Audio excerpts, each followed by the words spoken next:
What's up, everyone? Welcome back to episode 17 of the Keep It Down podcast. I'm your host, Garrett, joined by my two co-hosts as always. TC, how you doing today? What is up, everybody? I'm doing good, man. I'm ready to get into it. And Schmack, how you feeling? Good. Excited to be back with you fellas. It's already 17 episodes. I can't believe how fast this has all gone by. But happy to be back, man. Kind of crazy, man. It's actually flying by. But, just some quick housekeeping. If you haven't already, follow us on Instagram at Keep It Down Pod.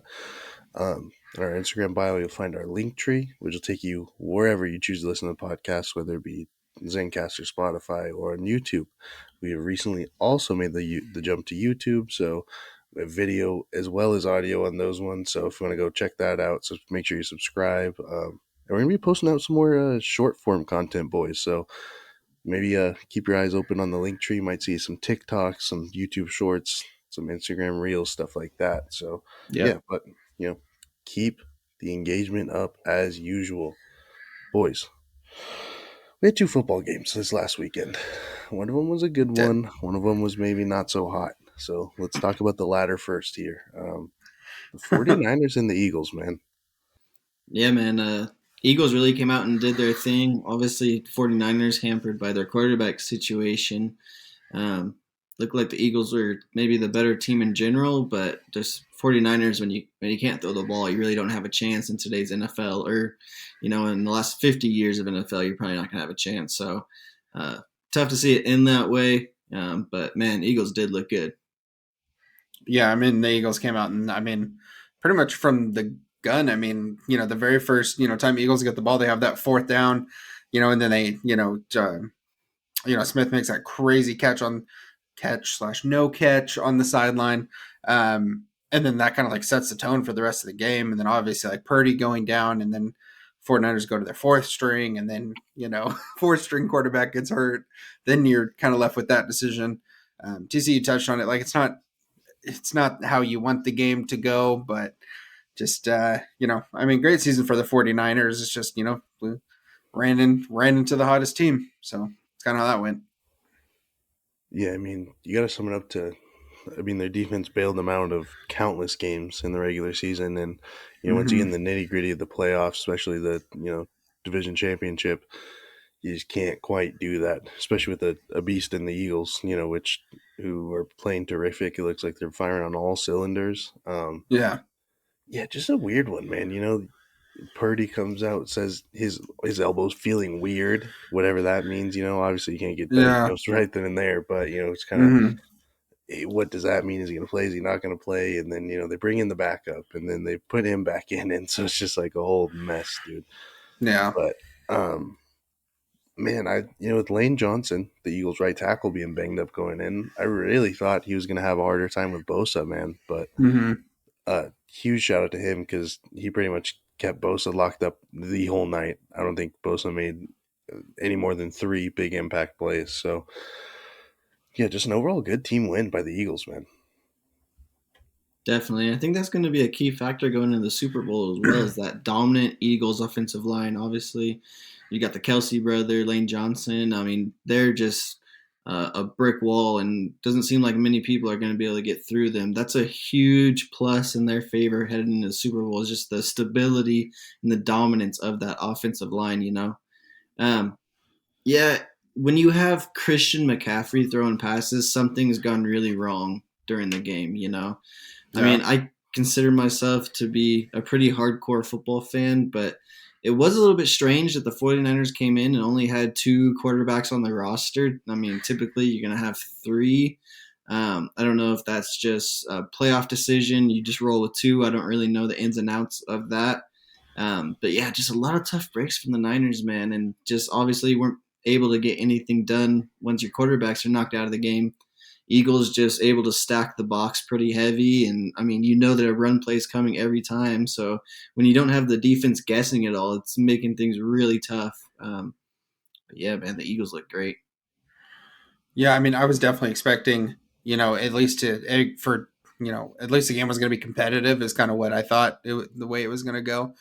But in all honesty, I think even if Purdy doesn't get hurt, he stays in the game. I just don't I mean, the Eagles, and I mean, we said it a couple times, and the words gotten thrown around, but like the Eagles are just a buzzsaw. Like their offensive line is great. Hurts is playing absolutely incredible.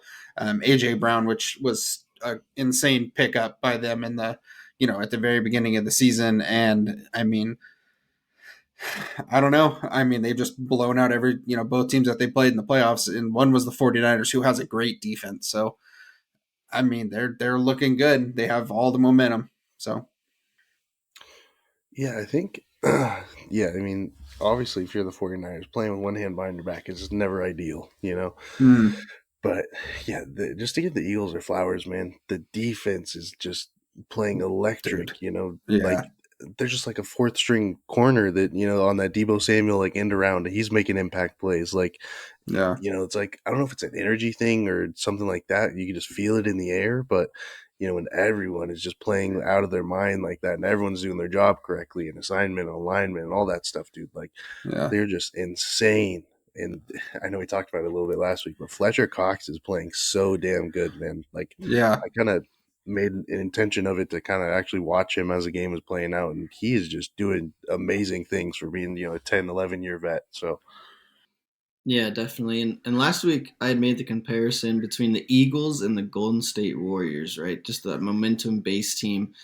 I Yeah. think it kind of proved my point this week. After the game, all these players are talking about the Eagles coach, Nick Sirianni, like opposing players and saying, like, oh, anyone could coach this team. This team's so loaded. Anyone can do the job. And we heard the same thing happening when Golden State was loaded. Like Right. everyone hating on Steve Steve Kerr. Kerr. Yeah.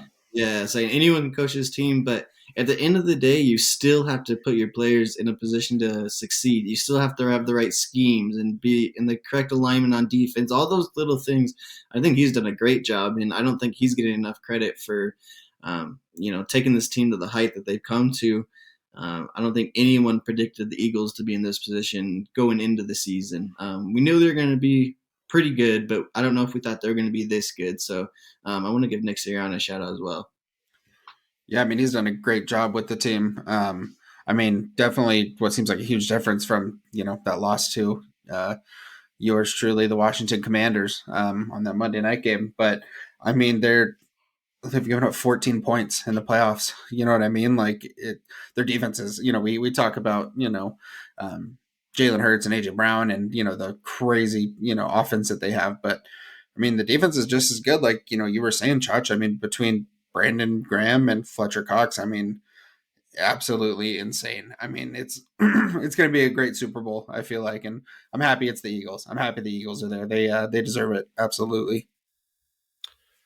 yeah, I saw this graphic pop up a couple days ago, and it was like showing where all the talent on each Super Bowl team came from for the Chiefs and the Eagles.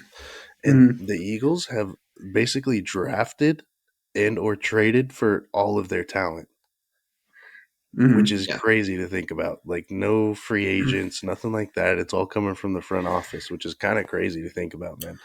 And the Chiefs are obviously layered with, former Patriots players, whether it's, Joe Thuney playing guard or Creed Humphrey playing center, or, whatever the case is. So Mm-hmm. it's just a crazy little graphic that I saw. And, if Philadelphia becomes one of those, feeder teams that just starts producing and developing talent, because I mean, that's the thing, really, like what teams can take the talent that they get in the draft or from trades or whatever it is and turn it into consistent starters that are, better than everyone else. That's really who's going to succeed. Mm-hmm.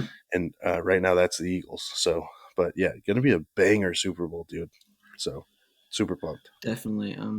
One kind of side note before we move on, guys. I saw a quote from Micah Parsons come out, Mm-hmm. and after the game on the field, he told an Eagles player to go win the Super Bowl for our division. Um, what do you guys think about that, Schmuck? The Eagles are in your division. Are you agreeing with them? Go win it for the division, or they're your division rivals and you're not rocking with them, so you're going for the Chiefs? I mean, I'm not making you say your Yeah. final pick right now, but I just want to get your stance on that. I mean, I don't know. Like they are. I mean, for Micah Parsons to say that, I mean, it's kind of weird. I mean, the Cowboys and the Eagles are. I mean, they were just the two butting heads the entire time. So, I mean, like I get what he's saying. Like I get the sentiment, but like no one's like if the Eagles end up winning the Super Bowl, right? They're not going to say what what division are those Eagles in? They're in that NFC East. We should give them more respect. Like it's not going to go that way. You know what I mean? Like they should win it because they deserve to win it, and because they're a great football team with a great coach, and like Chach was just saying, the great front office that's putting the right players in there. You know what I mean? Jerry Jones ain't putting players on the Eagles. You know what I mean? So like, it's not about like making the division look good. I think, and in my personal opinion, I don't know if you guys feel any differently about that. TC, I mean, you're in a similar situation with um, your the Bengals and the Steelers. You know what I mean? Exactly, yeah. That's what I was gonna say. Is like, as a Steelers fan, obviously, I would never want to see Ravens, Browns, Bengals be doing better than us. But at the same time, like I love football enough to step back for a second and look at the Bengals and realize that they are a very talented football team, Right. and just try to watch the game from that perspective.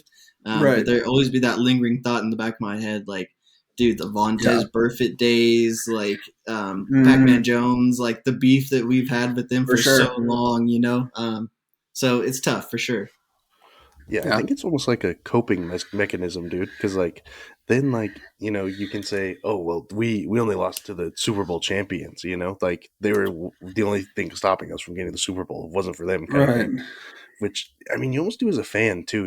Like you get knocked out of the playoffs or whatever it is, and then you're like, oh well, and then you like almost in the back of your head, you almost want them to win it all, just so you can be like, oh well, they're the champions, or whatever it is. So It Yeah, I like think almost it's like kind of gives you some sort of like, I don't know. It like like gives a you some sort of participation trophy of closure. sorts. I Exactly. guess like I don't know. hmm You're like, God, we were, yeah, right. Go ahead, TC.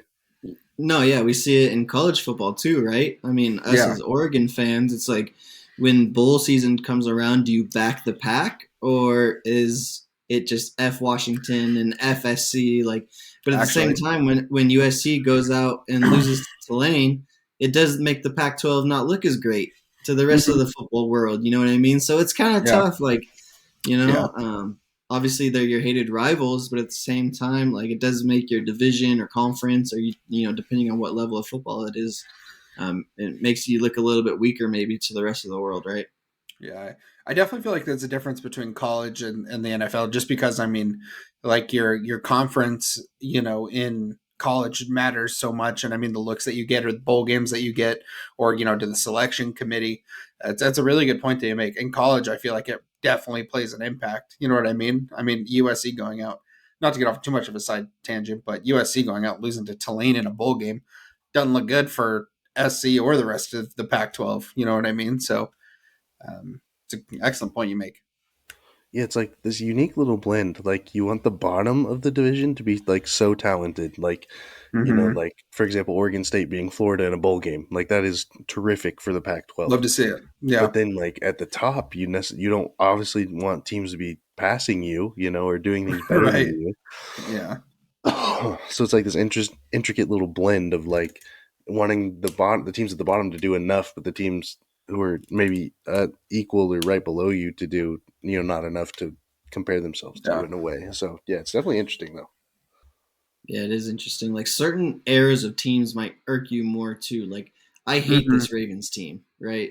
As a Steelers fan, I just despise this current generation of Raven teams. But like if you go back to the Ed Reed, Ray Lewis days, like it was almost more of Right. like a mutual respect going on because we were such similar teams with us having Troy Polamalu and the Yeah. stack defense and all that stuff. So Mm-hmm. like it can change as time goes on, and I feel like us like Steelers and the Bengals right now, like obviously still heated rivals, but at the same time, Absolutely. like again, that respect is there because they have accomplished something.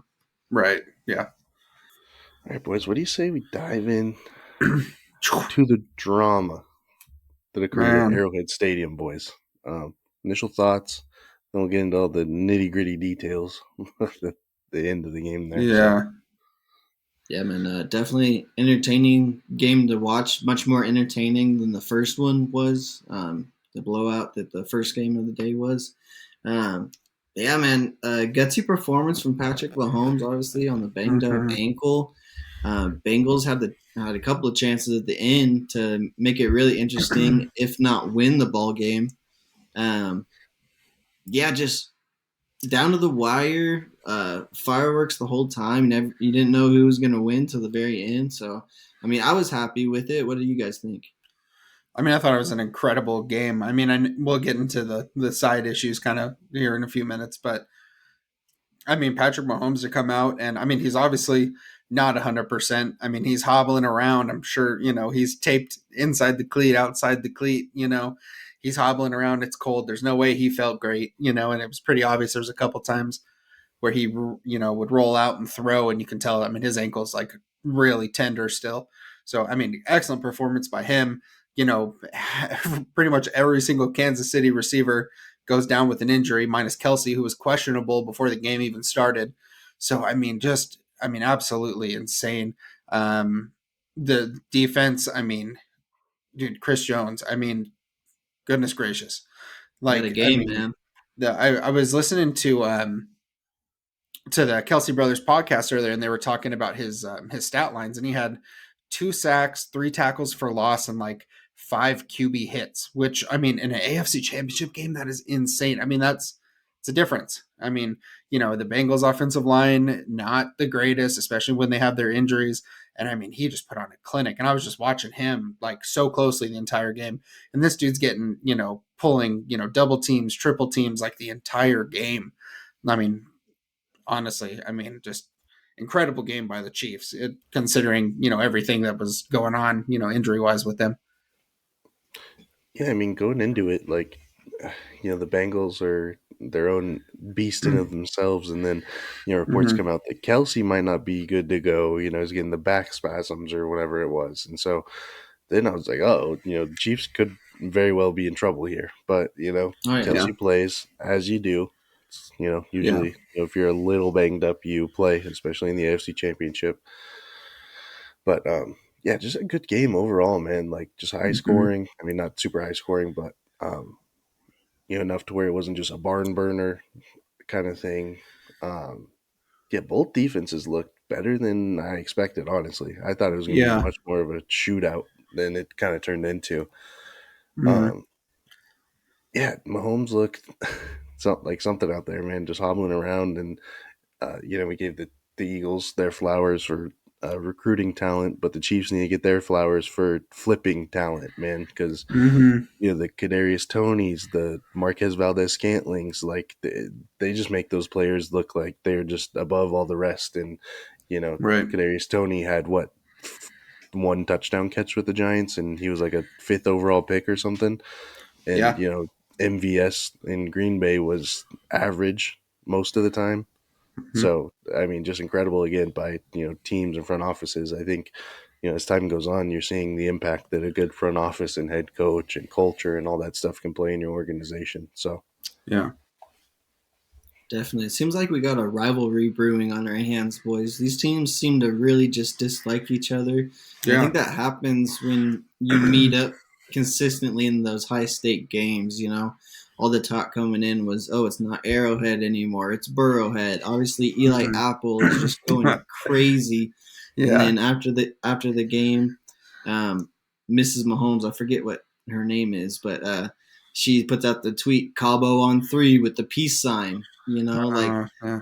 these like tensions are really mounting between these two guys, and I think we saw a couple instances of that on the field as well. Obviously, the crucial backbreaker at the end of the game when Mahomes is running out of bounds and gets the shove in Yeah. the back, like just an absolute killer if you're the Bengals. Is that frustration or is that just unfortunate? If you look at the whole play, the guy who ended up with the penalty overall, like it's an amazing effort play. He comes from the other Yeah. side of the field to track Mahomes down. Like you got to think in his mind, he's doing everything in his power just to catch Mahomes, and then just for that to happen, gotta be heartbreaking. But yeah, man, these Yeah. teams, I don't think it's the last they're gonna see each other in the playoffs. Yeah, I mean, I think this is the start of a very. I mean, this is good for football, and I mean the rivalries are always good. It makes people watch. It drives numbers up. It makes people look forward to these games. Um, whether or not I mean, I'm just gonna come out and say I'm not a huge fan of like the Mahomes camp. I'm a fan of Mahomes. I think he's a great player, but Everyone behind Mahomes and it's his family, and I get that 100%. But man, like some of the Twitter stuff and the TikToks and all that stuff that come out. I mean, Jackson Mahomes is on my list. You know, like everyone's got a list, dude. Jackson Mahomes is on my list. I mean, dancing on the Sean Taylor Memorial. As a Commanders fan, like I don't jive with that. But anyway, it's great for football. It's great for football. The publicity is good. It's absolutely great for football. Yeah, I'm missing the name of the Bengals player, that defensive end, I believe he is. But yeah, I mean, crazy, runs all the way across the field. And I believe he is a rookie, or he's like in year 2 or something like that. Really young player. I mean, and I think some of that is just, I think, just having some game sense behind you a little bit goes a long way. I mean, obviously you can't, it's Patrick Mahomes. I mean, you touch him a second too late, like you're going to get a flag. It's just really unfortunate. That's the time it happened. So Yeah, and the crappy part, dude, like the kid played a damn good football game for excellent game. Yeah. 59 and a half minutes. Mm-hmm. Like I'm seeing all these, like tweets, and they're like 13-minute videos of literally every snap he plays.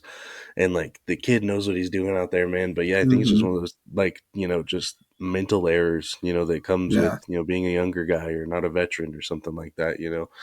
And obviously hindsight's 2020, but I mean, Mm-hmm.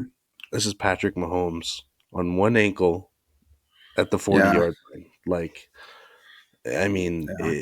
It's rough, you got, man. yeah, obviously it's a tough call. It's a split second decision, but you know, um, I mean, a 57-yard field goal is a lot different than I don't even know, what Right. was it, end up like a 40, maybe a little chip shot. Mm-hmm. Yeah.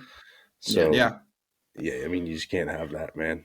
And then the video comes out of the Bengals players like yelling and going Yeah. in the locker room and all that stuff, which we always talk about the cameras needing to be turned off sometimes, and that's just one of those times, man. Like, I think the amount of media that needs to be like that close to the locker room, it definitely needs to be a Yeah. little more limited. Like, because I don't know, maybe that's just me, but my personal opinion. Yeah. I thought that was just ridiculous what was going on their way to Yeah. the locker room, man. Like, there's no one that's in a deeper, darker hole than that guy right now. And you're going to pile Yeah. on, man. Like, you don't think he knows? Like, he Yeah. was emotional to the point of Oh, tears it on was, the sideline it was right after it horrible. happened. Yeah. And you're going to feel the need to remind him on the way in that, like, you think it's his fault that you guys lost the game. Like, as if he doesn't already know that. You know what I mean? That was very Right. typical Bengals for me. Yeah, I mean, no joke. I mean, it seems on par with kind of what you were talking about earlier, TC, with kind of maybe 5 years ago Bengals team. I mean, you hate to see it. What you do love to see is the guy that was in the Bengals locker room, and again, I should have had these names down, but one of the other, I think, defensive linemen was just just pumping the dude up and like saying like, hey, listen, like he played a hell of a game and he made a mistake. Mistakes happen, and we can't just put it on one play and one player. I mean, obviously, it's it's a learning Crucial. experience, and I mean, the guy said it perfectly. I mean, it's going to strive, make that guy strive to not make that mistake again, and it's going to hopefully drive him to be, the best player he can be. So unfortunate, but you got to go through those tough times sometimes to have those good learning experiences. So, but Yeah, Definitely. and I mean the Go ahead, Bengals are Josh. just the Bengals are just another one of those teams with just like a super bright future, man. Just so much young yeah, talent and all that stuff, and so like, does it sting? Probably, absolutely. When you're that close again to getting to the Super Bowl, like the thing that you've yeah, always dreamed about since a little kid, probably the reason you started playing football. But right, the Bengals have a super bright future ahead of them, so I don't think this is the last we see the Bengals. And I mean, until further notice, no matter what happens at the beginning of the NFL season, the Chiefs are going to be coming out of the AFC from now on. Like, that's just how it is until further notice. So yeah, Definitely. And I thought a huge part of this game came down to defense, obviously, but also hmm, coaching, man. Andy yeah, Reid is a monster and dude, an yeah, offensive genius. I don't know if you guys saw, but the little hook and ladder play they ran in the first uh-huh, quarter, yeah, and then they come back on the next drive and do like a fake hook and ladder. Like, hmm, what is that? And it's just working like 25-yard chunks down the yeah, field. You know what I mean? I thought that even without their top receivers in the game, obviously Kelsey gutted it out, had a magical performance. That was epic. But you're down to Sky Moore and MVS and Tooney. Yeah. On the Bengals side, though, they lost Tyler Boyd, and it seemed like they really felt it, guys. Yeah. Seemed like for the rest of the game, the Chiefs were able to double chase and give help on Higgins, and there wasn't much else going on. You know what I mean? Joe Mixon was kind of a non-factor during the game. I think P. Ryan almost split snaps with him. But yeah, man, coaching, you got to give the nod to the Chiefs and Andy Reid, man, getting the job done shorthanded. Yeah, I love the kind of the out of style play calling. I mean, you got to do something that they're not expecting. You got to keep, especially a defense like like the Bengals have. Like you got to keep them on their heels. You got to keep them guessing a little bit. Like you can't just leave it up to they're going to throw it to Kelsey because it's 3rd and 7. Like Andy Reid just. There's no wonder why he's won the Super Bowls he's won and coached teams that he's coached. I mean, he's excellent at his job, and I think it's we said it before, but this Super Bowl matchup is going to be something else. Yeah, and we didn't even realize it, but Travis Kelsey is probably one of, if not the most gifted athlete that we've seen. For a man of that size to be able to run the way he does, and the intelligence and the blocking and all of that stuff, man, he's just a next level athlete, dude. It is insane. I'm sure you guys have seen it, but a stat just came out that Travis Kelsey is 2nd in playoff receiving yards behind Jerry Rice. Jerry Rice, Travis Kelsey. And Travis Kelsey's a tight end. That is absolutely insane. Exactly. Yeah, very gifted athlete. Yeah. I wanted to get one more thing in here, guys, before we move on to the next thing. What did you guys think of the 3rd down redo towards the end of the game? Did you know what was going on? I thought I heard some whistles on the play, and then it seemed like nothing happened. All of a sudden, they're lined up again for 3rd down, and I was like, wait, what? What's going on? I just want to get you guys' general thoughts. I mean, I still looking back at it. I watched the sequence a couple times now, and I mean, I thought the ref was running out on the field with the whistle kind of thing. I think a lot of people did, and then they had the extra 3rd down, and it was wild. Especially watching it live, I was just trying to catch up in my brain, what was going on. Yeah, I mean, it baffles me. I don't know, man. Yeah, I mean, I still kind of haven't really figured it out completely what exactly transpired, and I'm sure the refs are the only ones who know what actually happened, but yeah, just kind of one of those weird things, man, where you don't know if it's a stop play or is a play going, or is it a redo, you know? So I think it's just one of those kind of communication type things where, maybe the in-house official that's up in the press box, said something to the real official, and then they didn't like what they saw, or it's probably just something as simple as that. But of course, it's going to get magnified on the AFC Championship, and then they get the flag right after that, and so it's just it's kind of a mess, man. But like Meemaw once told us, don't leave it up to the refs, man. They'll never help you. Yeah, guys, and this is kind of a perfect segue into the next segment here. Speaking of refs. Yeah. All of this NFL being rigged talk,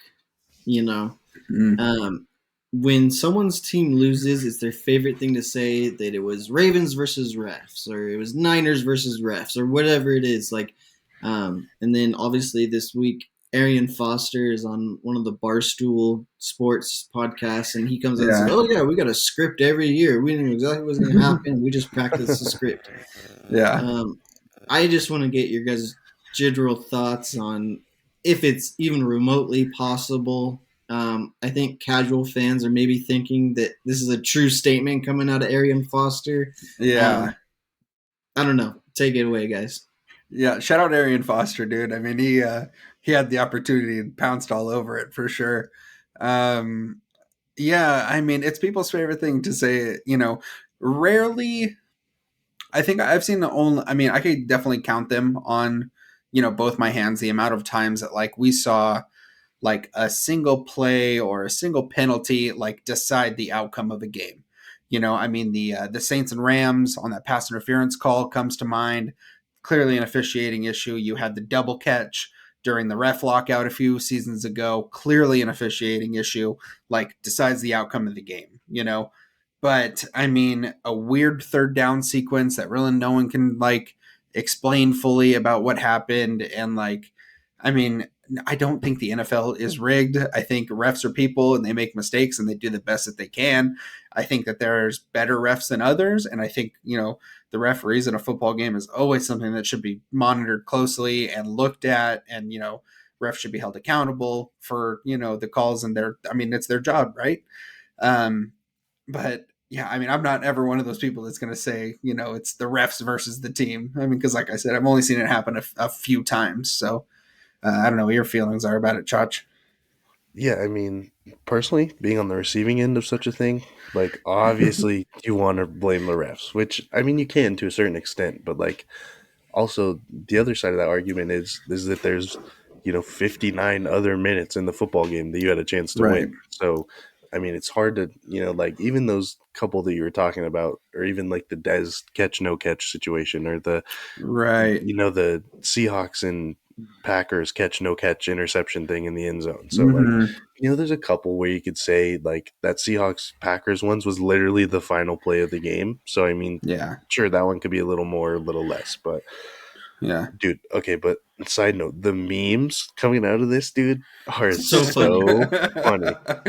Dude, there's this one that's like Tom Brady sitting in like a little like conference room, and he's like, when Matt Ryan walks in and sees the Super Bowl 51 script, and it's so funny, dude. Just and like just everyone's playing into it, dude. Like you see blue check marks all up and down on the mentions on the Yeah. tweet, dude.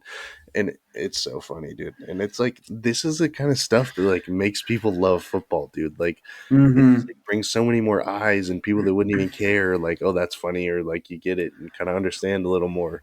But Yeah. side tangent, what do you boys think about the whole? You think they think that refs should have press conferences after the game? Like they should have to sit in front of media just like players do. Uh, Because I think it's also, tough. yeah, they'll yeah. sign the whole LeBron against the Celtics thing. So like, there's Oh kind of a lot of gosh. this going on in one whole week. So Yeah, I mean, it would be interesting for sure. I mean, what are they really going to say? You know what I mean? Especially on something that's just a judgment call and you might not have video replay to help you. exactly, I mean, what are you going to say? Like, oh, sorry, I missed the call. Like, what's done is done. Like, do they really need to sit up there and be chastised? You know what I mean? Because, Yeah. like, NFL players, like, at least for 90% of the time, you have your own fan base backing you or whatever. But the Mm-hmm. refs, like, they have no fans. They have no one backing them. You know what I mean? they Like, Yeah. might they're have literally negative just fans. going up there. Yeah, they're just going up there to be fed to the lions, no matter what happens. You know what I mean? If you Mm-hmm. miss a call in the first quarter, or if you miss the most crucial call of the game, like you're still going to be chastised when you're up there. Yeah. It would be interesting if they did it um, correctly, or I don't know, in a way that didn't make it to the where they're just being fed to the lions. But I don't see a way they could do it. Yeah, I mean, I just don't see that being productive, like I could just see it now. I mean, the ref's just sitting there all by himself, at this big long table, any questions? And then, yeah, you in the front, how dare you? First off, we'll start there.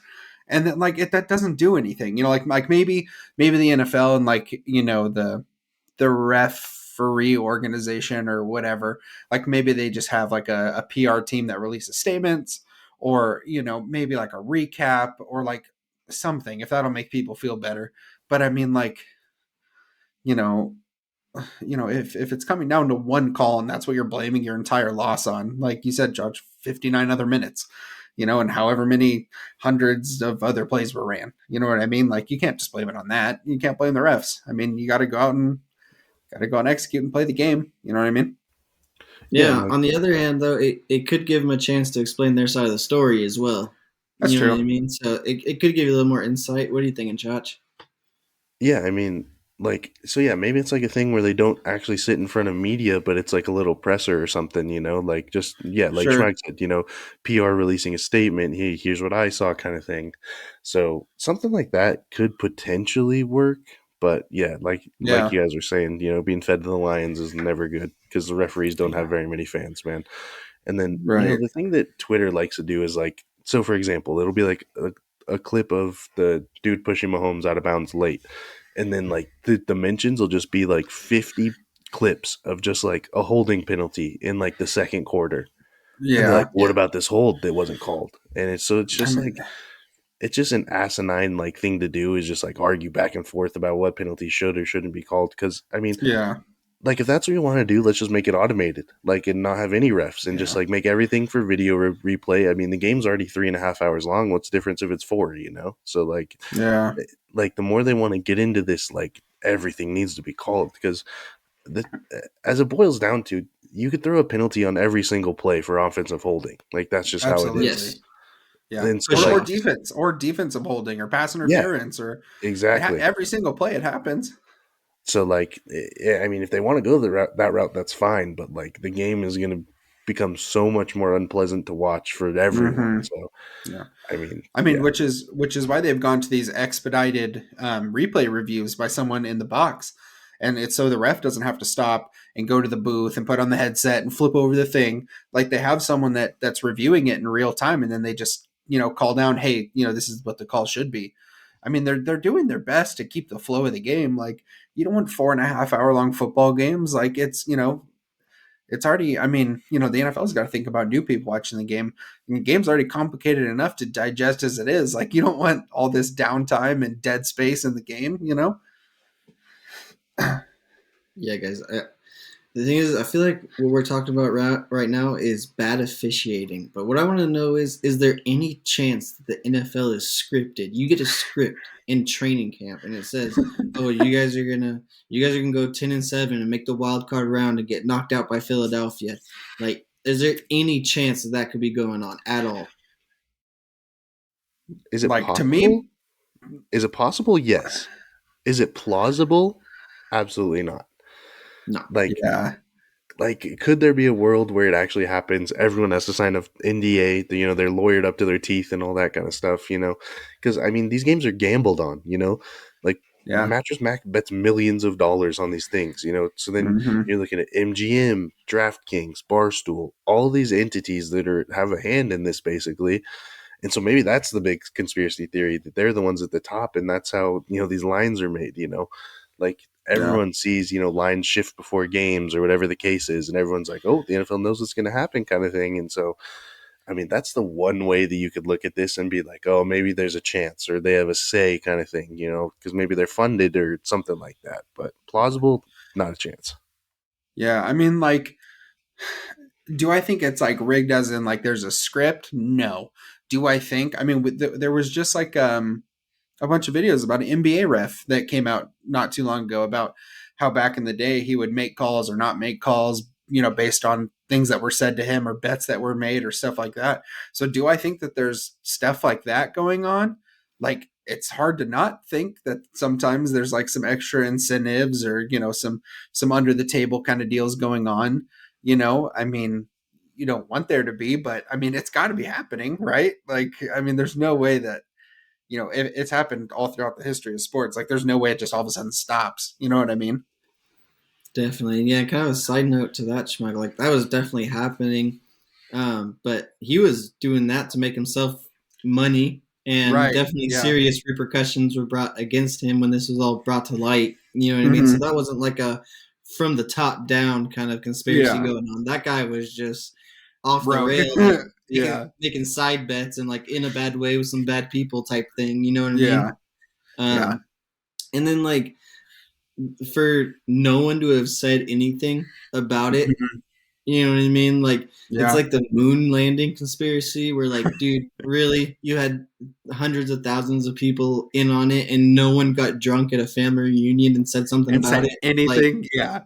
Like come on, man. Like what uh-huh. world do we live in? And then like just the insane plays that you see. Like they're just Yeah. going to do that first try if it's scripted, you know what I mean? Right. Like the Donald Driver catch comes to mind first, where it Uh-huh. bounces off of 4 different body parts before he ultimately catches it on his back. Like Yeah. things like that, like that's not scripted. You know what I mean? Like Mm-hmm. that's not people letting him go into the end zone on that play. You know what I mean? No. It's like it's just a ridiculous thought, and I don't know what Arian Foster was doing, but just crazy right now. The casuals are having a field day with this.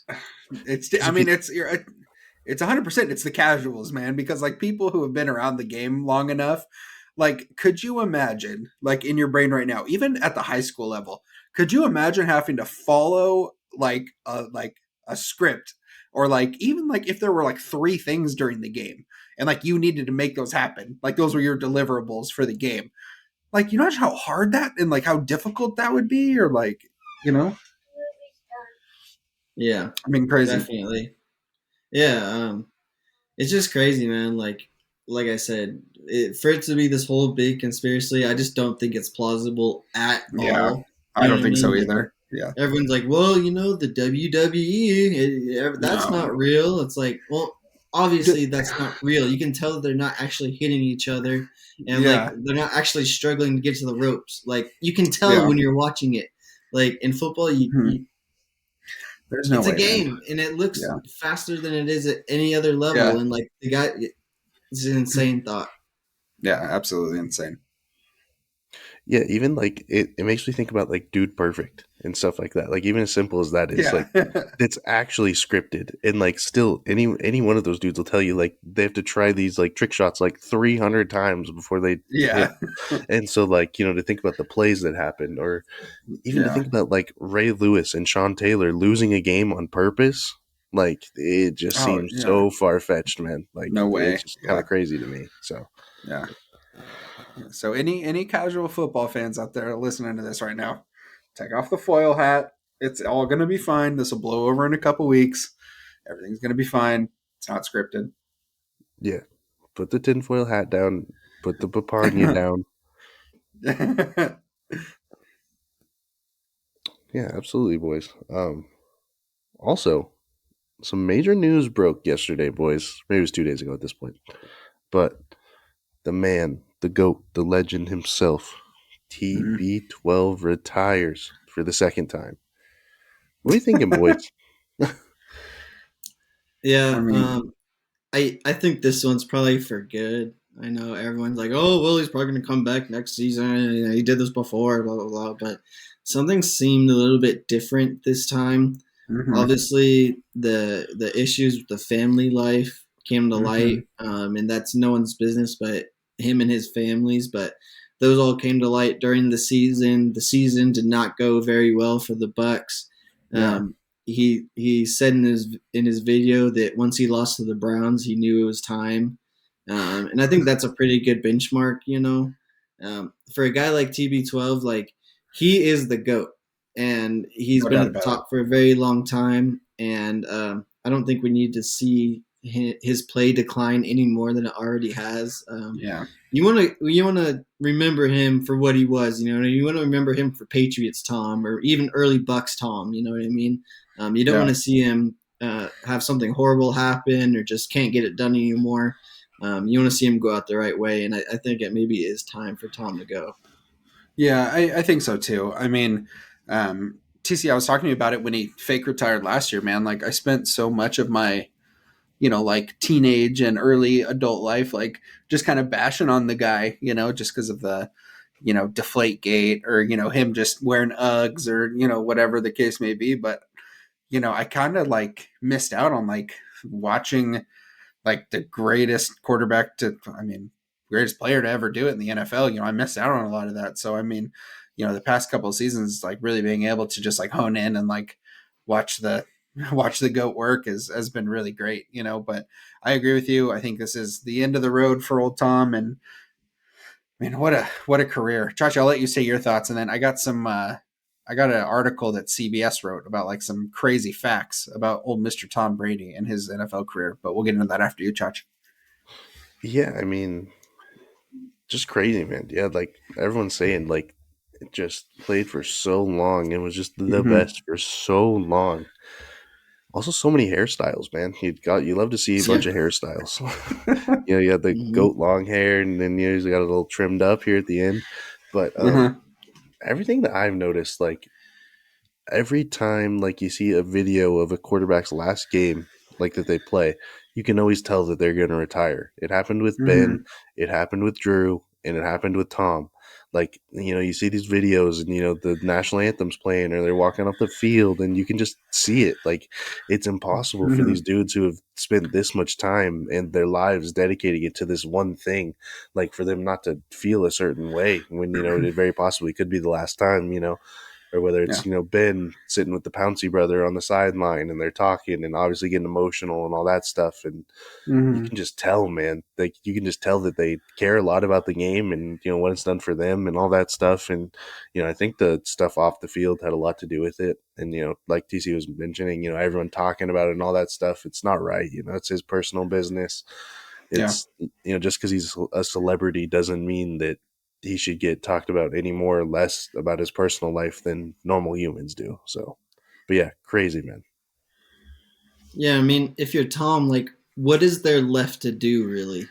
You know what I mean? And the Like, sport, yeah. just every phase of his career has been so legendary. You know what I Yeah. mean? Whether it's coming in and replacing Drew Bledsoe and taking the team to the Super Bowl, and then to have such a dominant long run with the Patriots. You have that '07 team with Randy Moss when they're setting the record, the touchdown record for a single season, and then obviously the comeback against Atlanta, like taking down the Legion of Boom. Like, what is left for him? And then at the end, he's not even in a competition with the other players anymore. He's in a competition with Father Time, right? He's just trying to prove to the world that he's just a different animal and he can play Yeah. longer than anyone else ever has at such a high level. Like, he's accomplished everything that you could accomplish in the sport. Like, what else is left? Like, does it really matter if you have 7 or if you have 8? You know what I mean? Like, you're Yeah. there, man. You've done everything. You've been there, done that. Like, nothing else you could do to pad your stats or take you to any higher GOAT status. Like, you are him, you Yeah. know? Yeah. Yeah, absolutely. I mean, he's got nothing left to prove to anybody. I mean, really, it's just himself at this point. You know what I mean? I mean, no one's, touching him for a long time. I mean, it's been a career for that guy. You guys ready for some fun facts about old TB12? Yeah. Absolutely. Lay it on us, man. Okay. So here we go. 12 facts. Okay. Number 1, no NFL team has a winning record against Tom Brady.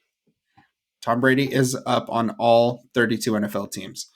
He's one of 4 players to beat all 32 teams, including Brett Favre, Peyton Manning, and Drew Brees.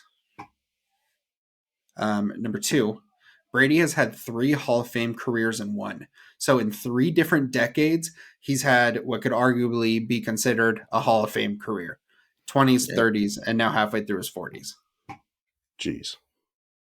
Number 3, Brady never played a snap where he was mathematically eliminated from playoff contention. That is nuts. Yeah. Um, he has 50.7 miles worth of passing yards, 89,214. That is a lot Brady of passing yards. Brady has won a ring for every QB drafted ahead of him in 2000 and one for himself. Oh, here's a good one. Speaking of the Warriors, Brady had a better percentage of reaching the Super Bowl than Steph Curry has making a 3. Yeah, that's nuts. So 48% and for Brady, 43% for Steph Curry. This is a crazy one Both too. goats. Speaking of his longevity, 6 players who began their careers after Tom Brady are already in the Hall of Fame. So you have Calvin Johnson, Troy Polamalu, Ed Reed, Steve Hutchinson, LaDainian Tomlinson, and Richard Seymour all started after Brady and all are already inducted into the Hall of Fame. Yeah, you've been playing a long time, and players are coming up to you on the field and being like, "Oh yeah, you played with my dad." You know? Uh-huh. Yeah, crazy. Let me see. Yeah, no, it's not really.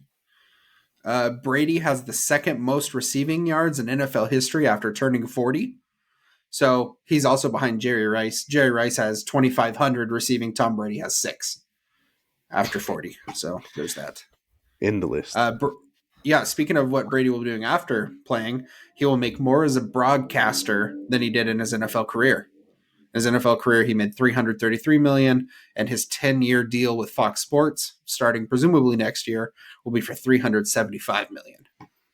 Yeah, that'll be interesting. I'm kind of curious as to how Tom will be as a broadcaster. Tony Romo. I think I enjoy Tony Romo. I know a lot of people don't, but Tom's an interesting one.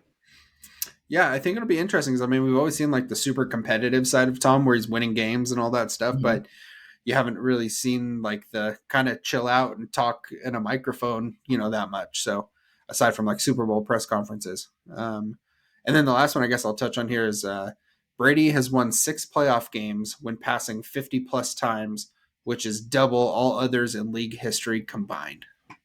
So, just like that, those are just numbers, and those are things that will never, ever be touched in probably the history of the foreseeable history in the NFL. So what an incredible career by Tom Brady, and it's been so much fun to watch.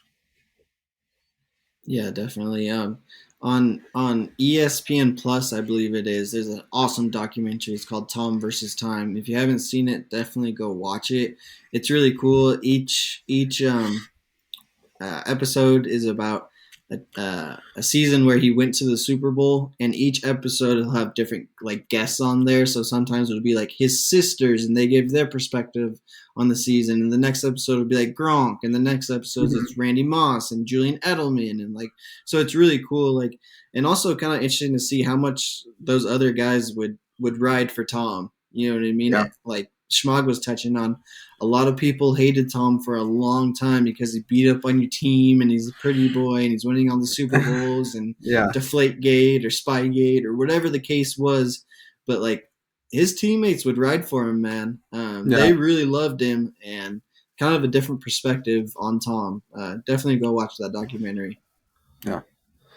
Yeah, once he started just getting up there in age, and then he just did these little things, he outlasted Drew, so he got the passing yards and the touchdowns. They were kind of right there neck and neck, and then obviously Tom played 2 extra seasons after Drew did, so he gets those. Obviously, he has the Super Bowls over everyone, and so I think kind of what it just from his competitive standpoint, it seemed like he just kind of wanted to outlast everyone, so you get those final little touches to cement himself, because Tom Brady's just that kind of guy. I've never met him obviously, but he just seems like that kind of guy. So I don't know, but yeah, just incredible, man. The kid, he's been literally playing professional football since I was born.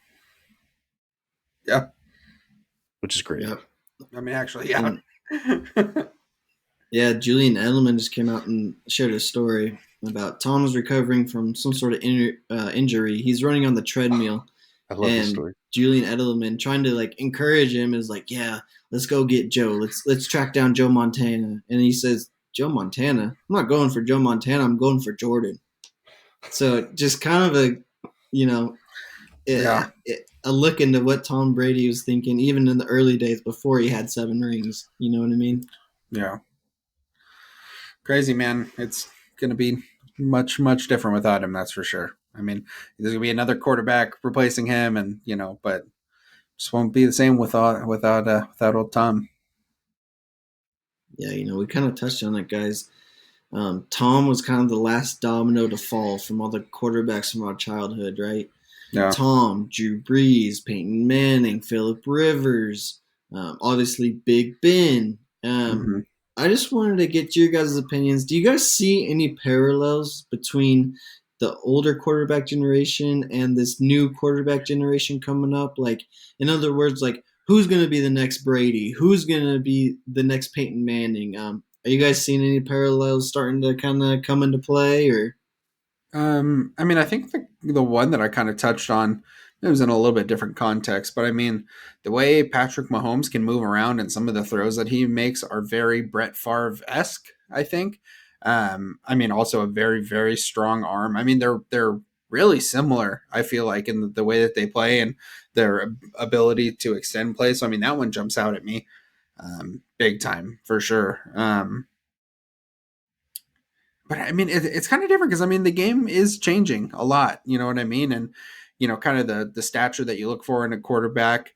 I mean, sometimes you see your stereotypical, Justin Herbert builds on people that are bigger kind of quarterbacks. Um, so yeah, I mean, Justin Herbert. I mean, just the frame that he has, and kind of the muscle that he's put on. He's a bigger dude. Which I mean, Philip Rivers, big guy. Peyton Manning, big guy. Big Ben, obviously a big guy. Um, so yeah, I mean, he really stands out too. I'm trying to think of a parallel for like Matt Ryan, but I'm having a tough time doing that. Yeah, definitely, Schmug. I think you're kind of going off of like play style and attributes and stuff like that. Um, I was kind of thinking like based off of like success Mm-hmm. or like career stories. You know what Sure, I sure. mean? Yeah. So I kind of went a different route than you did because I would put Mahomes as Brady, right? Just Really? coming out of the gate hot, man. 5 straight Yeah. AFC championships. This is gonna be what is the second Super Bowl, third Super Bowl. Sure. Like he's on that massive deal. He's gonna be there for a long time. So I got Mahomes is Brady. Um, Okay. Interesting. I have Joe Burrow as Aaron Rodgers. Okay. I think that's a perfect Oh, spot to put him, right? He's the kind of guy that can single handedly drag you into the playoffs, if not take you on a deep run. yeah. Chach, any that stood out to you, attributes wise or even success wise? I mean, attributes, I'd say Josh Allen to Brett Favre kind of thing. He's just like Okay. the Mm, gunslinger, maybe not the same build kind of thing, but, the way he moves around and, he just has that kind of unorthodox release, like almost like a baseball throw kind of thing that Brett Favre had going on. Um, yeah, that one. But I mean, yeah, Mahomes, like, and if he wouldn't have played Brady in a Super Bowl, I mean, he would have two going on his third right now, most likely. yeah. So, which is crazy to think about. But yeah, I mean, as long as Mahomes keeps throwing for like 5,000 yards a season and having like 47 touchdowns, I mean, the way the game is played and recovery nowadays is way better than it was in the past. Like, these dudes are going to be able to play for a long time, man. If they can Yeah. do the stuff nowadays to take care of their body and make sure that they're, doing the little things right. And, Mahomes doesn't take a lot of super hard hits, which is one of the reasons why Tom was able to play so long. There was whole games when his jersey wouldn't get dirty. And so, yeah, but catching Tom, man, like you said, 89,000 passing yards. So, I mean, Yeah. what, five, Definitely. if, say Mahomes throws for 5,000 a season, that's what, like 12? No, 14 seasons or something, 14, 15, 5,000 yard seasons. Yeah. So, and he's already, what, 5 or 6 in or something like that. So that would be one long career. And that's if he's throwing for 5,000, which is a feat inside of itself. Yeah. And Yeah, then, yeah, boys, like, I want to throw one more out there at you guys, and I don't think you guys are gonna like this one very much. I got J Herb as Matty Ice. Just off of the career arc, right? I think he's Mm, going to throw for a ton of yards. I think he's going to be a great player, maybe even get that MVP somewhere in there. But overall team success, man, Chargers are going to Charger, and it sucks that Jay Herb's on that Chargers squad, right? yeah. Yeah. I mean, I definitely get the parallel 100%. I mean, attribute wise too. I mean, they're built pretty dang similar to each other. You know what I mean? And yeah, I mean, I think you're right. Chargers are going to Charger. That is 100% correct, as we've seen. Uh, yeah, really good one. You know who kind of reminds me of like Philip Rivers a little bit, and I know he's kind of older, but like Derek Carr is kind of in that same like kind of vein. It's like like good, solid quarterback. Like he's gonna do the right thing most of the time. But I mean, Chargers are gonna Charger, man, and Philip Rivers just it didn't matter who he had around him, dude. It did not matter. Like they were gonna first or second round, if that. You know what I mean? And I mean, Derek Carr's kind of been that same way. We'll see next season though. Where he goes if he can hit a little revival or not. But they remind me of each other a lot, like in terms of like the success up to this point, kind of thing.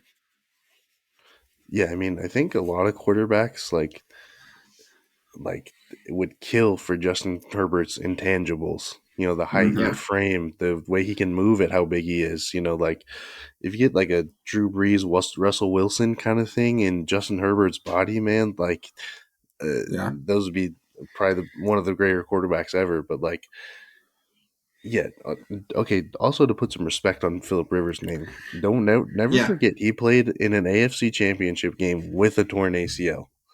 It's yeah, very true. He did. And all, yeah, I totally see that Derek Carr to Philip Rivers connection. Like they kind of just have like that bulldog mentality. Like I don't know, there's a little crazy. Like you don't really know what's gonna happen, but like you know their intentions are always like the best. Yeah. You know, so like it's kind of just a crapshoot. You know, you got the infamous Philip Rivers, like insulting people but not cussing, has like 13 kids, and just like and the weird sidearm shot put throw thing going on. And Derek Carr's kind of that same way, dude. And so yeah, yeah, but definitely. so Yeah, and then I got one more actually, boys. I got Josh Allen as Peyton Manning. Okay, not in play style at all, Sure. right? But both great regular season players, especially with Manning on the Colts. Um, Great regular season players, but the issue was always that Peyton had Brady in that Right. AFC. And I Yeah. think Josh Allen's issue is he's going to have Mahomes in that AFC for just as long as he's going to be there. So I think just Yeah. over, I kind of went a different route with the career arc, what I'm Yeah. kind of seeing early on. But yeah, I got Josh Allen as Peyton Manning. Is there anybody in the NFL right now that you think is gonna be like a one of a kind kind of talent? Like outside of Mahomes, outside of Lamar Jackson, like is there anyone else that you think doesn't really get talked about a whole lot? Like that's gonna have like in your opinion, or you just got a hunch that they're just gonna have this incredible like long career. I mean, Tom Brady entered the league. I mean, you saw that dude's like, combine photos. I mean, that dude was nothing special, and now he's obviously come full circle. He's the GOAT and will likely always be. You know what I mean? So is there anybody right now currently in the league that you think could possess some of that? Any position, any position. Yeah, any position makes it a little bit more tough. When you first asked the question, I wanted to say Mahomes right off the bat, but Yeah. Mahomes excluded. Burrow definitely has a chance. He's already Mm-hmm. off to a pretty legendary start. Yeah. Jalen Hurts, we'll see how he finishes up the season, but he's a very unique talent. If he can stay Mm-hmm. healthy, he's got a pretty damn good shot. Um, those two first kind of stood out to me. Josh Allen is still in that mix, man. He's a different breed. Uh-huh. That guy don't slide, and he's gonna get those extra 3 yards. Just Yeah. has to get over the hump at some point. Yeah. yeah, I kind of want to lean more towards like a CMC kind of thing. You know, that's the way he's a Sure. dual threat kind of guy. You know, the way the game's evolving, I think he'll be able to break a lot of those, rushing records and receiving records that were held by running backs, so that'll be rather easy for him with how dynamic of an athlete he is. And then, some other dudes like, the Fred Warners of the world who are a little older, but who are just doing insane things on the football field, man, just like how Yeah. rangy and athletic they are. And then, you got the Bosa brothers and, well, really one of the Bosas. TJ Watt is doing ridiculous things, like Yes, thank you. just an abundance of talent, man, just flying all over the league. And so it's crazy to watch, man, just all over. And then, even a former Oregon boy, Javon Holland in Miami, Yeah. ball hawking defense, and so it's just like, I mean, it's definitely going to be interesting to see kind of who separates themselves as the next kind of group because especially right now, like the Jalen Ramseys and the Marshawn Lattimores and all those dudes are getting older, and so I Yeah. think, at the secondary position, there's like a lot of room for the Patrick Surtains and all these kind of dudes who are, the bump and run style corners and stuff like that to kind of grow into their own and like just become like so much more than like anyone ever really was. And I don't know if it's because that's how the game's being played or what the case is, but Yeah, if you want to talk about people that could like be legends when they retire, I think Jalen Ramsey has a great shot. We're already on Jalen Ramsey 2.0. You go back to his Jacksonville days, and he was really that guy. Obviously did his thing last year. The Rams had a down year this year, but I believe he's only 27 or 28 years old. If he Yeah. can keep this up for another 5 years, he could be a legend. Another one, Tyreek Hill. I think people will always remember him chucking up the deuces, the defenders, running by guys. There's not a lot you can do to coach against speed like that. I Right. think those two guys, and then Chacha already said it, but T.J. Watt, obviously, just a freak athlete. When you look at the guy, he doesn't look like he should be playing defensive end or outside linebacker, and he's built different and he plays different than a lot of other people. I think he's got a great shot. Yeah, and I mean, like obviously the TJ came directly to mind. Kind of thinking about this earlier, and I mean TC to kind of stay in your same vein. I mean Najee Harris, dude. I mean, I said it when a couple seasons ago. I was like, that dude like is going to be something for your team. And I mean, the team has been through a lot, and they've been through some weird kind of quarterback stuff. But I still feel like he's going to be an excellent running back for however long he wants to be, as long as he can stay healthy. And I mean, that's really part of it. I mean, when you think about like longevity and how good players are going to be and like competing at a high level, I mean, obviously staying healthy is the name of the game, So I think that plays a big part of it. But yeah, interesting. I think there's some generational talents, but then there's, some people that, who we're talking about are just kind of cut from that same cloth. Reminds you a lot about other players. Absolutely, boys. Speaking of freakish athletes, got a little game segment here for you boys. Yeah, let's So get into it, man. Draft style, baby. And so you're going to give me your top 5 scariest dudes on the planet, okay? And so Any NFL? sport, any walk of life? Anything. Can be literally anyone. Whoa. Have They to have to know be people alive? I mean, they could be deceased if that's what you're into. Okay, that makes it harder. So with the random all draft right. order, Shma gets the first pick, Ty gets the second pick, and I get the third pick. And then we're just going to go in that order through all 5 here, boys. And obviously, once someone's taken, you can't take them again. Scariest people.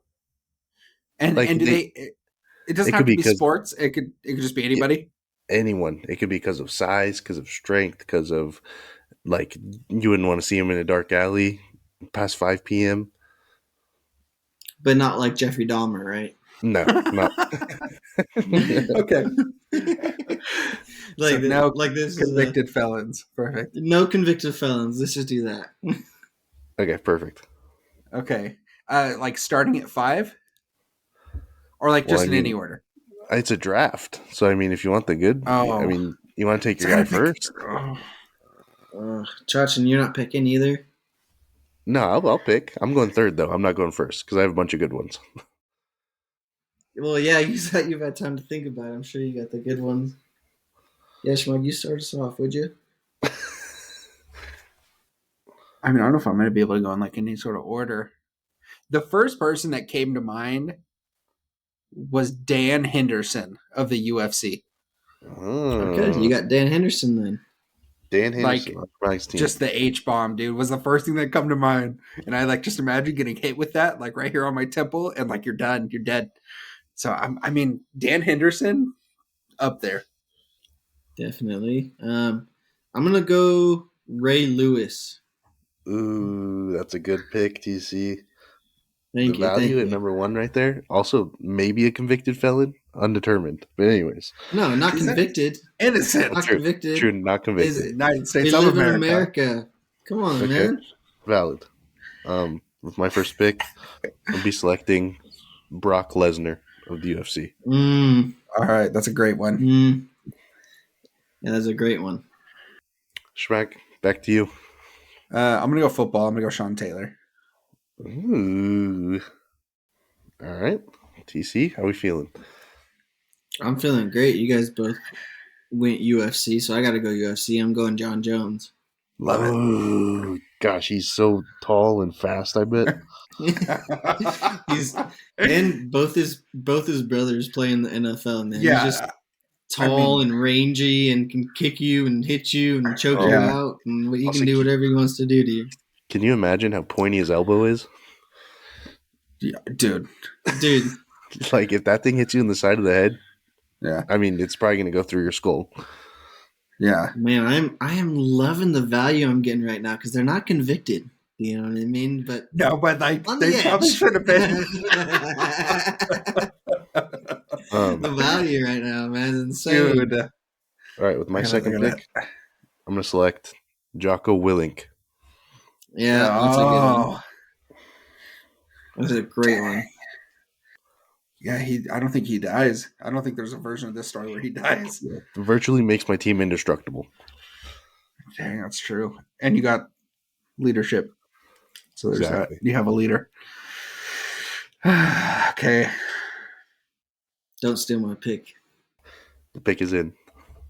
Oh no. Oh. Hold on. No, Google. No, I just can't remember his name, man. Well, tell us who you think it is, and maybe we can help you think of the name. He was a Yeah. linebacker for the Raiders back in the day. Oh, gosh. Romanowski? All right, dude then with the- Google it. The dude with the cowboy collar that would spit on people all the time? Romanowski, Talking about Richie this boy Richie says. Incognito? Yeah, you're talking about Richie Incognito, man. Nope, I'm talking about Bill Romanowski of the freaking Raiders, the Oakland Raiders.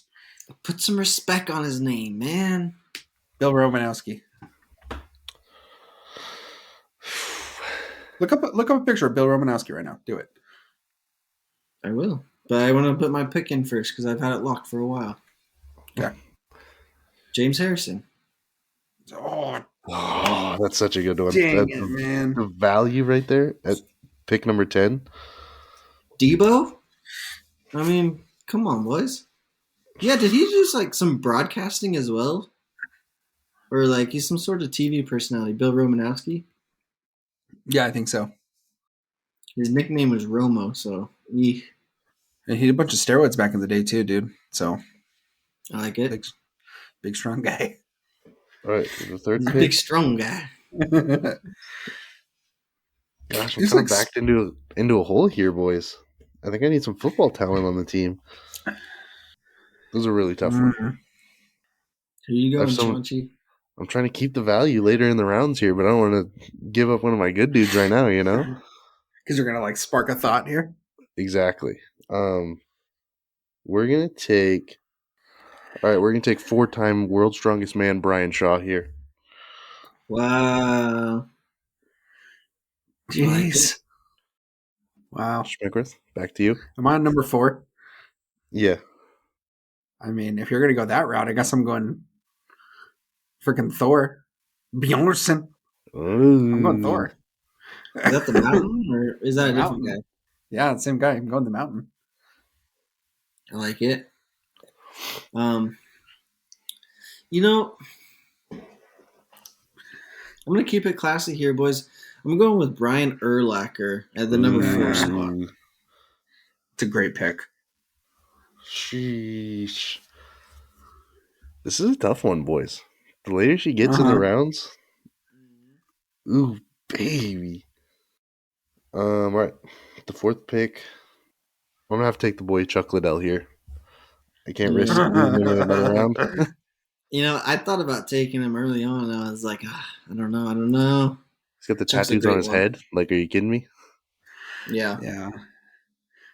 Okay, so this is round 5. Who's your We're final in the pick, nitty Nick? gritty. Okay, so I got Dan Henderson. I got Sean Taylor. I have Bill Romanowski, and I have Thor. Those are my 4 so far. Mhm. Right. Yeah. I need like someone fast. Ooh. You need someone fast. I just Yeah, gotta. making a football team, Schmug. Nah. Vontez perfect. Ooh. That is a great one. Could be a convicted felon. Probably is in some states, but not in this one. All right. I'm sticking in the world of football. I'm going Patrick Willis.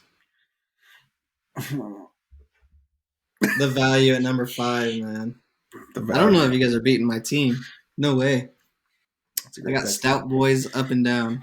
See, the thing about beating the team is no one can really say what we're competing in. It's like the big kicker. No, this is all out alley brawl. Oh, Yeah. okay. I got John Jones up in this piece. Let's go, baby. Dude.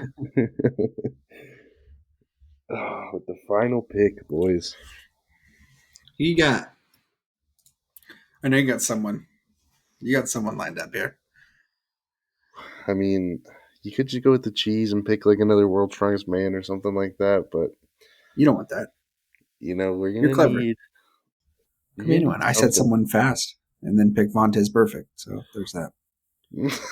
Yeah, Schmug, what was that? I mean, he's a life ruiner. He's a brainwave ruiner. So Honestly. All right, with the 5th pick here, I'm gonna take Cam Chancellor. Yeah, that's a great one. I should have picked him. That's a great pick. Also, I wanted to give an honorable mention to Rampage Jackson, man. Very, very much so. Yeah, that would be a great one. Dude would howl at people. Like, that's terrifying. Yeah. Also, are we putting, like, Brian Dawkins in there somewhere? Ed Reed? Football-wise, you know what I mean? Kimbo Slice. And then you even got, like, Khabib in a street fight, though? Well, I couldn't take him, but I think John Jones could. I think we could.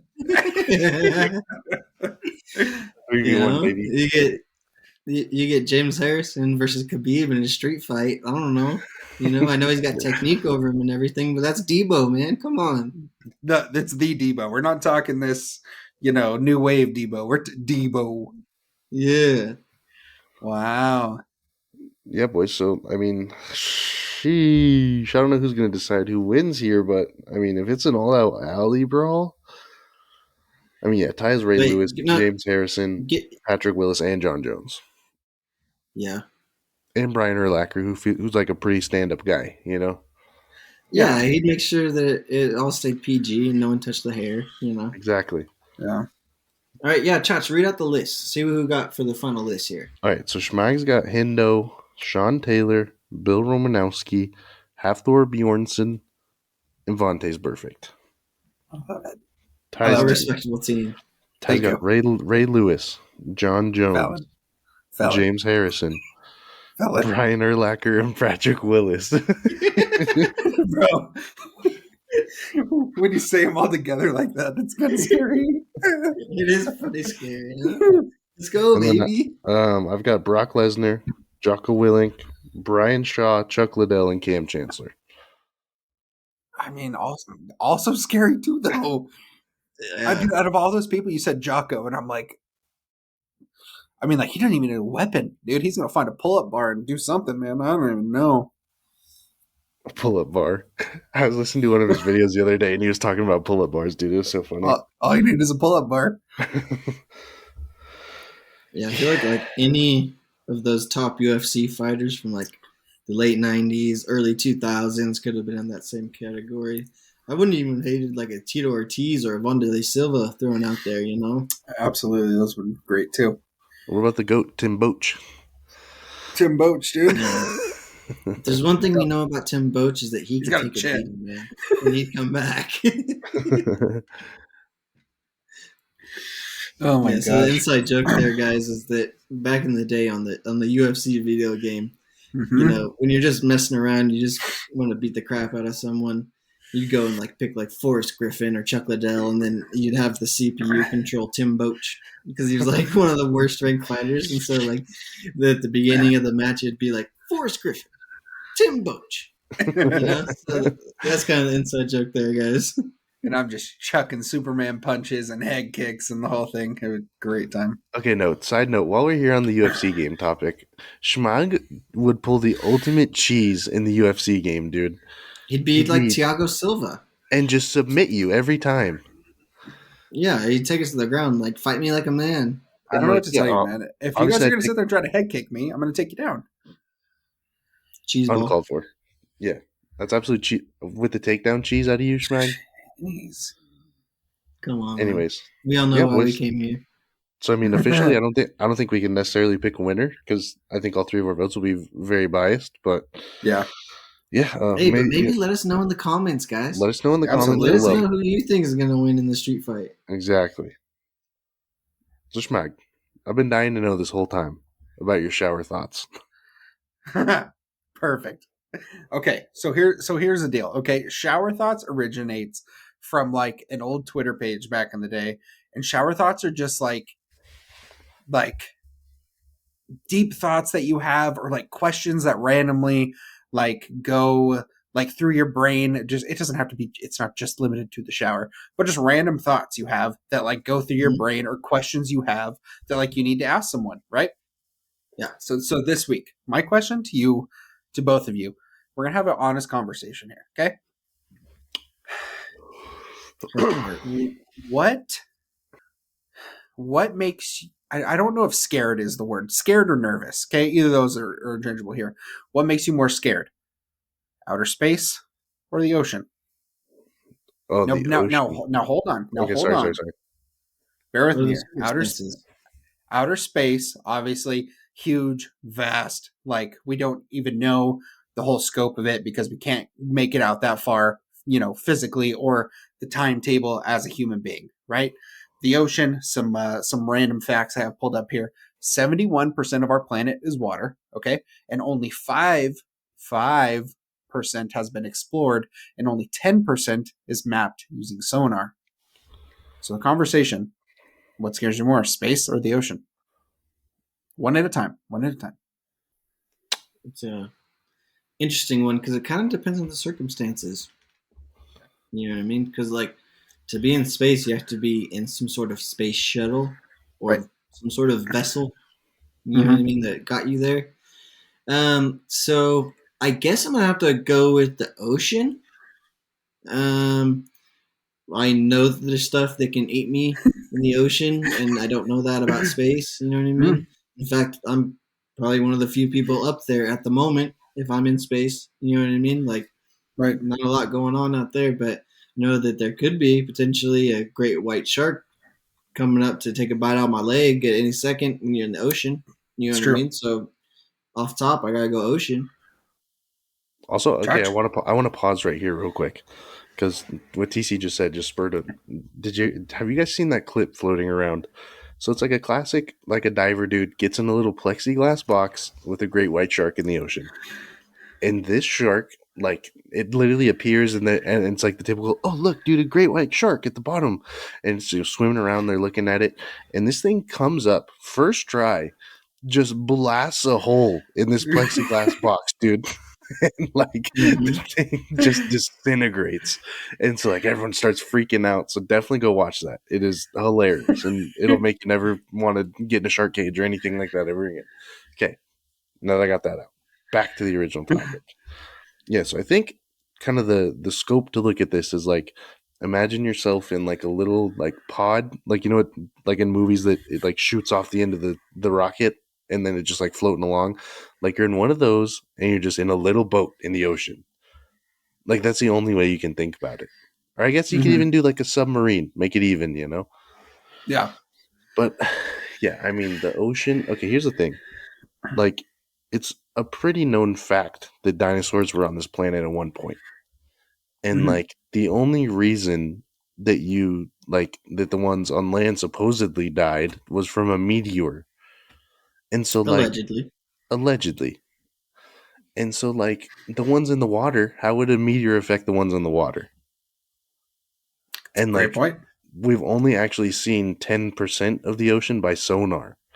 Mm-hmm. And so like and you hear all these stories of these divers who claim they're giant squids, which I don't want any part of even a normal sized squid, but much less a giant one.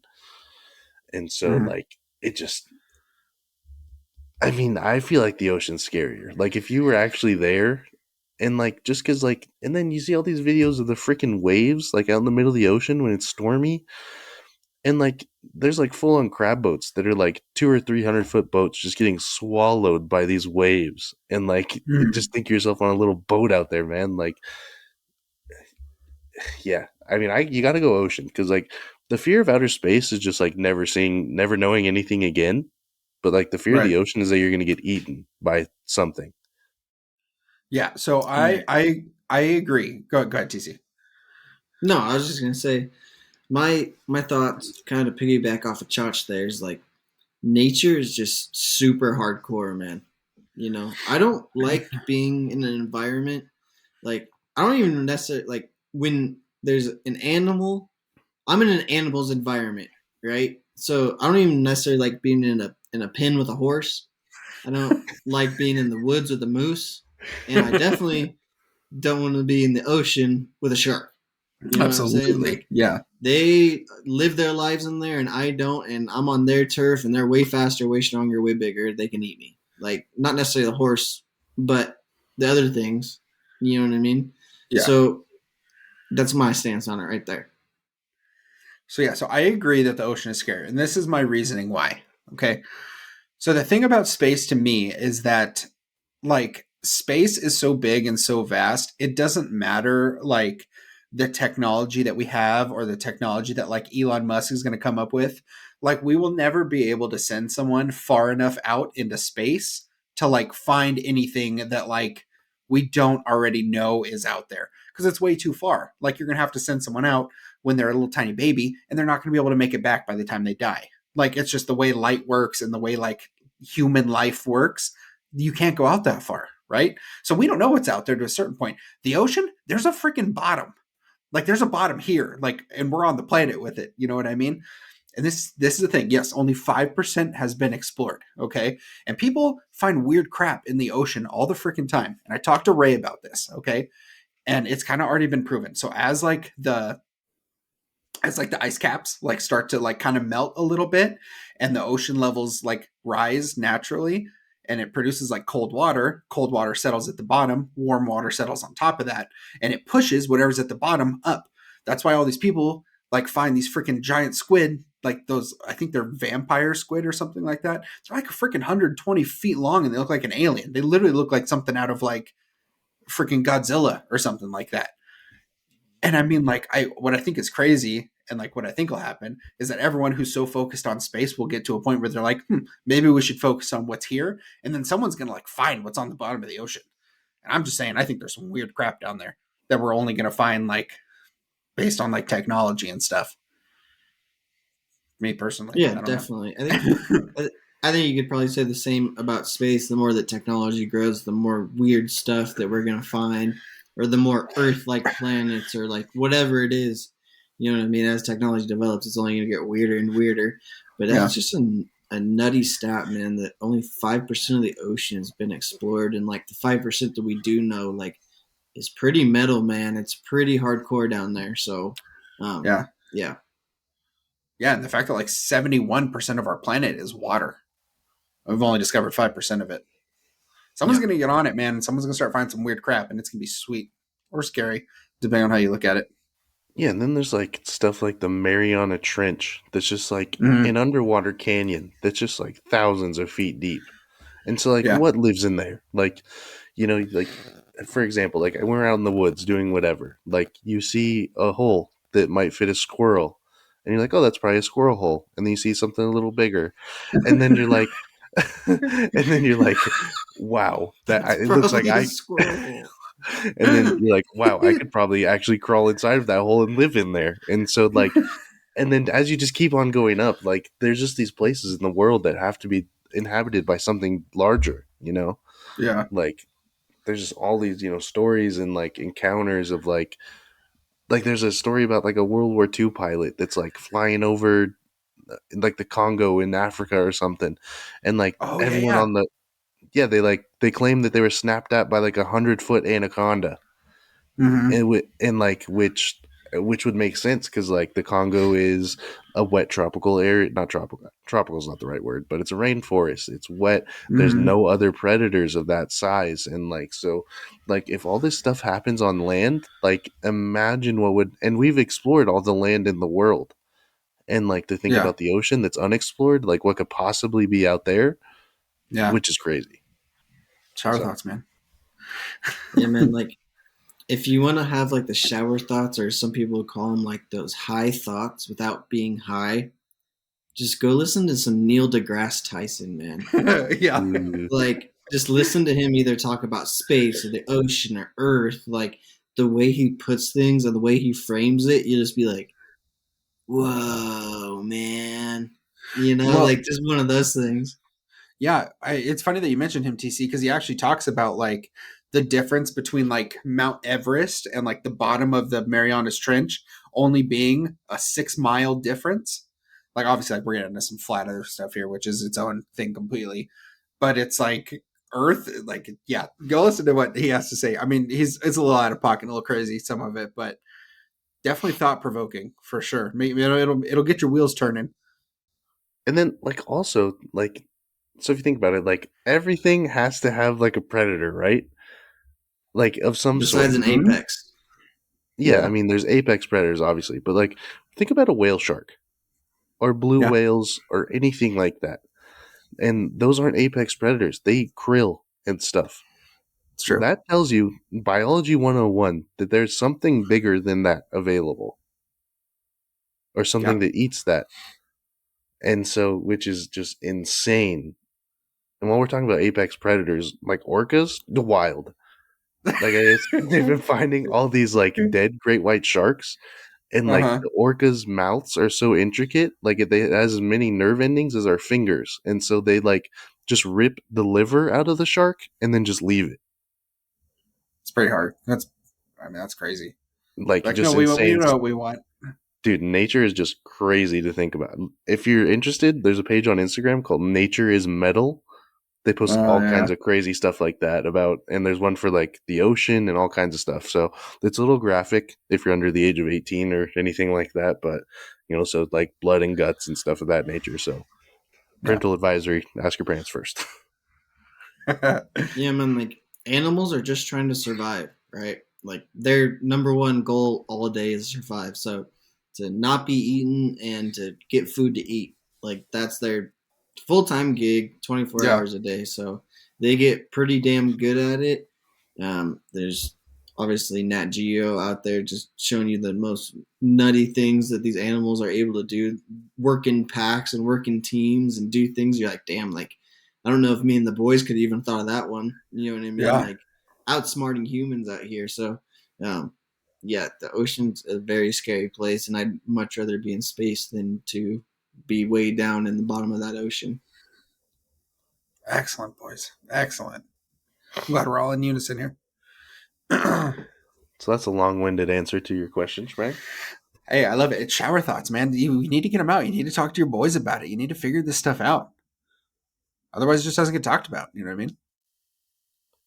Yeah, all the listeners out there, if you like us kind of diving into some more tangent kind of stuff, talking about Yeah. random facts that we know, let us know. Maybe we'll, every now and again we'll throw out a little random episode where we talk about freaking the ocean or biology or stuff like that. So Komodo dragons. exactly.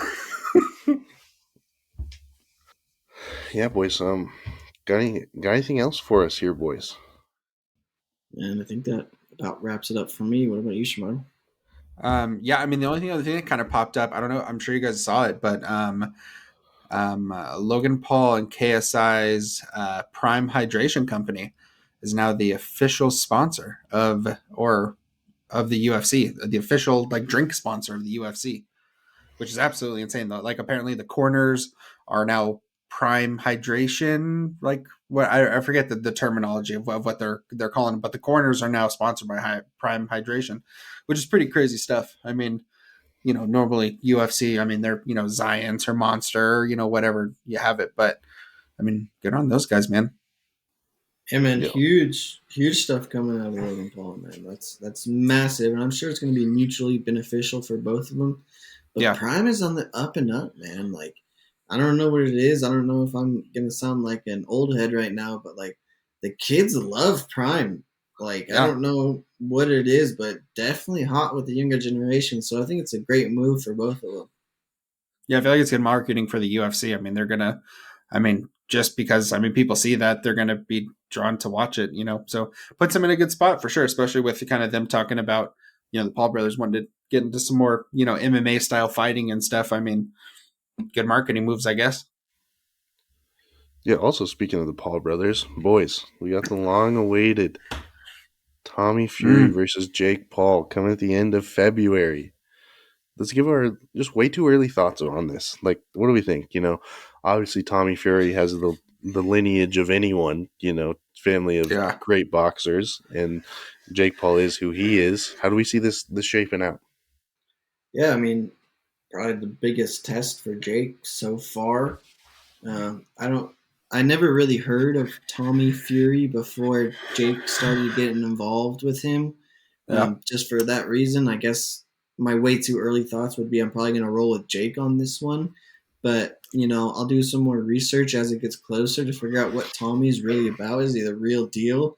Um, as we get closer, I might have some more answers for you guys. But early thoughts, I'm rolling Jake. Yeah, I'm also going with Jake. I mean, I'm going with Jake until further notice, man. I mean, he's surprised me, and I feel like a lot of other people. Now I'm super excited. He's kind of fighting someone his age and around the same weight, and really kind of similar. So I'm really excited to see how this goes. But I got Jake for sure. Yeah, I mean, from what I can tell, I mean, Tommy doesn't seem like he's that great of a boxer. He's kind of got the Khabib thing going on, where he's fighting a bunch of dudes who are put in there to lose, who are like plumbers on the side and shit, kind of thing. So, but yeah, I mean, the semantics that come out of it and the roasting, like Yeah, you gotta love it. Jake roasting him for wearing ASICs and all kinds of stuff like that. Like, you love to see it, and it just brings eyes to the sport that like you never would have thought, man. So yeah, but I mean, yeah, we'll talk about it more as it comes up here. So, got her coming up Yeah, the next couple weeks here, boys. yeah. Any final thoughts from the boys here? Anything you're burning to get out on February the 3rd here, boys? Not really, man. I think that about does it. Yeah, I think I'm all out of shower thoughts for today, dude. Hey, we'll have to get back to some shower thoughts next epi. But Let's guys, that go. is officially going to do it for episode 17 of the Keep It Down podcast. As always, follow us on Instagram at Keep It Down Pod. You will find our link tree, and that'll take you to whatever you want to see, whether it's YouTube, TikTok, Instagram, Twitter, anything like that. So, and then yeah, make sure to give the YouTube some love, leave some likes. Schmags was making some shorts. Go run those up. Give them some likes. Give us that engagement, baby. Let us know what you think in the comments as well. So, Mhm. boys, want to say goodbye to the people. Yeah, guys, thanks for listening. Just wanted to say, drop in the comments, man, if you guys had any shower thoughts or even just straight up conspiracies that you wanted to hear our takes on, boys. Like, we love talking about that stuff. Obviously, sports is our passion, but on the side, we do a little bit of conspiracy talk too. So let us know what you're thinking, guys. Yeah, yeah, definitely. I mean, we're coming to the end of football season, so I mean, we're definitely looking to get into all sorts of different stuff. So, thank you everyone so much for listening, watching. As Chach said, keep on the lookout for YouTube and Spotify and all that fun stuff, and we'll see you guys soon. Yeah, be good people out there, guys. Don't forget.